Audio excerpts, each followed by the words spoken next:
Alright, I haven't addressed it. Let's talk about it. Thank you to our fellow patrons, Strawbones, Midnight Gemlord, and Red Wolf 4765. Now, before I'm in this breakdown / discussion on how Final Shine Escanor is just like kind of weird, please do here and leave your own thoughts on Final Shine Escanor in the comment section down below. Leave a like and subscribe if you haven't already. Also, you hit that little notification bell so you miss out on any videos that come to the channel. Also, I do a Patreon down below. You can support for as low as $1 a month. You can exclusive videos, early content, and more. You can also become a member of the channel for as low as $3 a month to get the same perks and more. Now, let's hop into the discussion. What's up, guys? Uncle Pencil here, and Final Shine Escanor is an entirely fan-made-up name. Like, I literally just sat down one day and was like, Final Shine! I think it literally, I forget when I first dropped it. I think it may have been in the How Strong is Escanor video. But I legit just came with the term and bada bing, bada boom. I see a couple people use it. It's not too consistent. But what is Final Shine Escanor? Like, I always talk about it. It's always mentioned. But I never necessarily actually sat down and fully explained it unless you watched that video. So, what is it? Final Shine Escanor is Escanor in the final Demon King fight. That's literally all it is. You want to know why I made a classification for Escanor and literally called it Final Shine Escanor? Because I needed to make a distinction between regular Escanor scaling throughout the entire rest of the series, but also a distinction between the one who also has a Final Shine variant within the final fight, and then the ultimate one, which is just a completely different thing that happened once. Yeah, because Final Shine Escanor is an actual 100% nightmare to try and explain rationally without just straight up headcanoning stuff. And here's why. So Escanor, while an extremely powerful character throughout a lot of the series, did peak. Like, we straight up saw his peak in terms of his non-Noon self and his non-The One ultimate self. It was somewhere beneath Assault Mode Meliodas. Post-resurrection Assault Mode Meliodas. The one that had no real emotions, was kind of just vibing, living off the sauce, and extremely suppressed.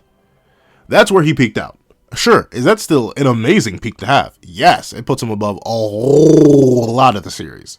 But it still puts him beneath a hefty chunk of characters, like pre-Final Shine Escanor, without going into the one, doesn't beat Zeldris. Pre-Final Shine Escanor, going against Full Wings King, loses. Pre-Final Shine Escanor, going against someone like For Command Mael, likely loses. Pre-Final Shine Escanor, probably gets mopped on by base Post-Purgatory Meliodas. That's just like how... It's weird to call him weak, because he still is one of the strongest characters in the series. He's arguably still a top 20 to top 15 character, depending on how you scale him. But, simply put, Escanor without the one, and without the ultimate one, was not necessarily the mightiest in terms of the overall series. He needed the one. The ultimate one was something completely different later, but that's probably going to get its own video. But the reason Final Shine Escanor is such a weird thing is because he comes out way stronger than anything in the series would previously suggest, with fundamentally no explanation outside of headcanon. Like, almost every single character has some sort of reason for why they are strong as they are within the Prime Demon King fight. Meliodas, all the Purgatory training plus Awakening is true magic. Makes perfect sense.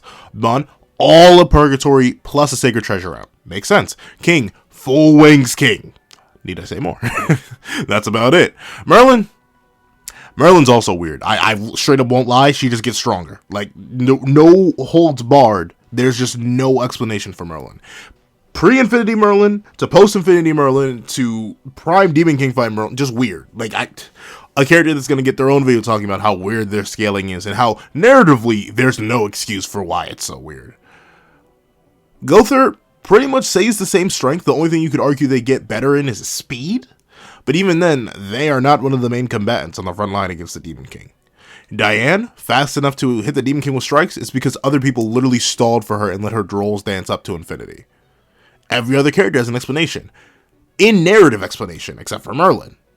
Or, they just aren't that strong like Gowther. Big rips to my boy Gowther. But, the thing about Escanor is that bro shows up, missing everything. Like, everything that would have hypothetically made sense, he just doesn't have. Like, his Sacred Treasure, broken, gone. Rita was annihilated before the match even started. Like, straight up days ago in the timeline is when Rita was just absolutely destroyed. So bro has no Sacred Treasure ramp. His lifespan is literally so bad that he dies right after this fight. So in terms of him unlocking a new secret ultimate potential, that just doesn't make sense. But he goes from arguably, weaker than Afternoon Mael to nearly relative to the Prime Demon King barehanded. Just out of nowhere. Like, it is just completely random. I always headcanon, personally, that he was already burning his life force. Like, even before he entered the one ultimate, bro was burning his life force. Mainly because there's no other explanation I can reasonably think of. And it kind of fits. That's why I named it Final Shine Escanor, because you know it was his final shine. But regardless, it makes no sense that in a series where weapons amp you drastically, and then sacred treasures amp you even more drastically, it being in the one amps you even more drastically, when you are, in your previous showings, getting manhandled by a relatively, I mean, you can argue, a weaker Zeldris, verbatim, because Zeldris doesn't have the commandment amp, a pretty much full power commandmentless Zeldris is yanking you around, bullying you with Ominous Nebula, to swinging evenly, blocking the blade of, punching, slobber knocking with Prime Zeldris, not just with one commandment, but with 10 of them bad boys, on top of the full power of the Demon King restored to the prime of his form. Like, tell me, how does this make sense? I legit just don't know, and I can't rationalize it outside burning life force. It's such a weird thing. Like, legitimately, I can't explain it. And we don't get any explanation. I guess that's the thing that annoys me the most. Like, it just happens. A lot of power-ups in the series are admittedly a bit strange, but usually Nakaba will go out of his way and give some explanation for it. Demon Mark, it's an ability of all demons. Alright, makes sense. Assault Mode, a transformation, unique to Meliodas. Alright, we can work with that. Any sort of external amps, like Commandments and Graces, they are literally the raw power of the respective deity. That makes sense. Diane's power growth. I guess through living the memories of Droll, she got stronger, but that was a thing. Same thing with King's power growth into Partial Wings King. He just spent some time in Gloxinian's body, which was stronger. His soul got amped. Thus, when he returned to his body got amped. Alright, we can work with that. Full Wings King. Awakening to his full power, his wings being fully grown. The wings were already established as a trademark of power. Alright, that all makes sense. True Magic Meliodas, it is a new form that he had apparently all this time that he just never used, but it is something that is at least given an explanation. Post-Purgatory Bond. Bro literally spent over 1,000 years in Purgatory. Like, that makes perfect sense. He was an immortal. He was just getting stronger and stronger and stronger. He got Kurachus. That made him stronger. Gother got his memories back. He just locked away a lot of his power with that dark memory that he had. He gets that memory back. He accepts his full power. Bada bing, bada boom. Makes sense. Merlin, I don't know, something about this dude, it just don't make sense, because she should reasonably, like, it's not like, unless she straight up just forgot she had infinite magic, or had infinity, there's a whole discussion and debate. I'm scripting so many explained videos, so we'll have that debate another time, but regardless, I guess Merlin is just weird, or I won't even begin to justify her random power growth. It just happens, once again, like, it just straight up happens, and Nakaba just doesn't tell us anything. But every other sin, most other characters who get power-ups, like even when Mael gets power-ups, what happens? He absorbs the literal power of the gods and gets stronger. Every other power-up usually has some form of explanation. Even the one ultimate has a direct explanation. He's forcing his body to mimic the effects of Sunshine by burning his life force away, tricking Sunshine and giving him extended power of the one, and making it ultimate. That makes sense. Final Shine? Nothing. Nothing at all. Like, it just doesn't happen. It just doesn't get an explanation. It's not like the sun was closer. It's not like the sun was strong. Like, there's nothing said about it. And no one questions it either. I mean, they question why he shows up. They question, like, Escanor, bro, you are literally dying. Why are you here? But in terms of explaining the massive leap in power, like, legitimately, before that chapter happened, before Escanor showed up and straight barehanded block the Demon King's sword, you would have caught me, according to a lot of y'all, Mael Hater 415, saying, oh yeah, Mael would watch Escanor, because it just appeared to be the case. He had better scaling, better feats, better relativity to characters that were already stronger than the one well, not the one ultimate, but the one. So, like, of course, Mael would have been stronger. But then Final Shine Escanor landed on the table and was like, no. Do you really believe I would be lesser than such a pitiful creature, too afraid to even stand in the face of the gods? That is not me. I am Escanor, the man who will pull out a power-up right out of nowhere. And that's literally what it was. It was just Nakaba being like, hey. And here's the thing. Alright, I was about to cut into it. I completely understand the meta-narrative behind Final Shine Escanor. I do. You can't let one of your moneymakers, one of your fan favorites, arguably, outside of Meliodas himself, the most popular character in the series, just go out like that. Like, legitimately, in their weakest form, trotting along while the goddess with the ability doesn't do anything. And obviously, considering it literally never happened, you want a fight with all 7 deadly sins. It's the series' namesake, but when you think about it, the group never fully gathers and fights one individual until the final Demon King fight. So, all the meta-narrative reasons is there. You want Escanor there, he needs to be power relevant, you need to have him have cool moments so it fits the rest of his character, you want to have him die, all of it makes sense. Him being there makes sense. The meta-narrative behind why he's so strong makes sense. But the issue is that in the narrative, not the meta-narrative, not any little narrative dissonance where we have to look outside the story for why the story's operating a certain way. In the narrative itself, it just doesn't make sense. Like, from any perspective. Like, it just straight up doesn't. Like, bro somehow, at the end of his life, can produce more power than he ever could before.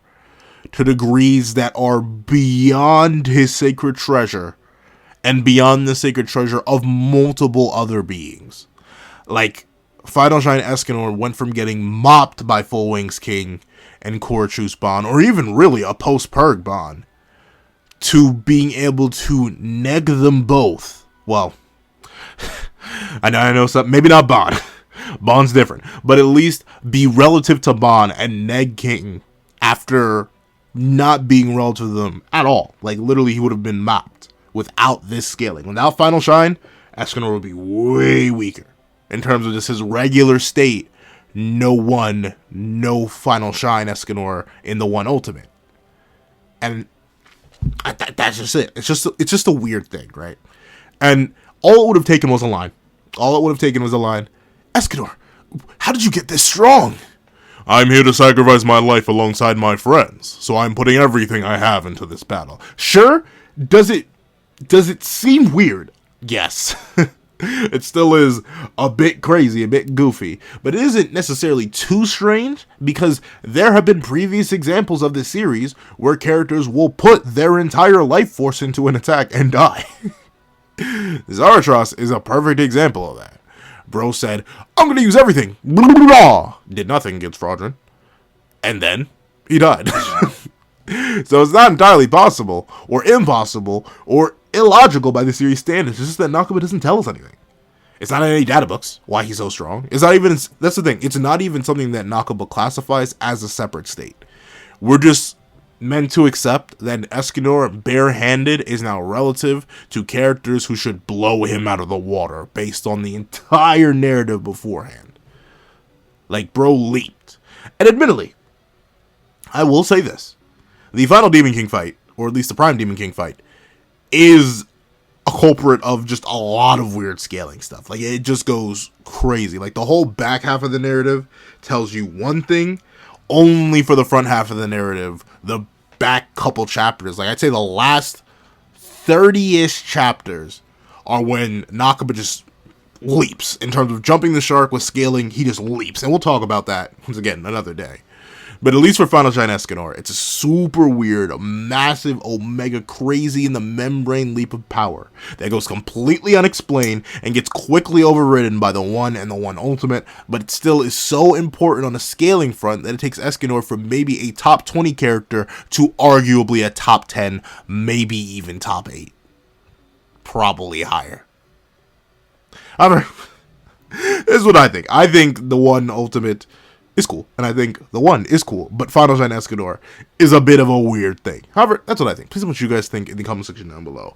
Thank you guys for watching. Remember to like, share, comment, and subscribe. Make sure the notification bell so you miss out on any videos that come to the channel. Also, I do a Patreon down below. You can support for as low as count them, $1 a month. Because exclusive videos, early content, and more. You can now also become a member of the channel for as low as $3 a month. So go on down and get the same perks as a patron and more. Thank you so much for watching once again, and I hope you guys have a wonderful day. This is That Guy with the Pencil, writing off.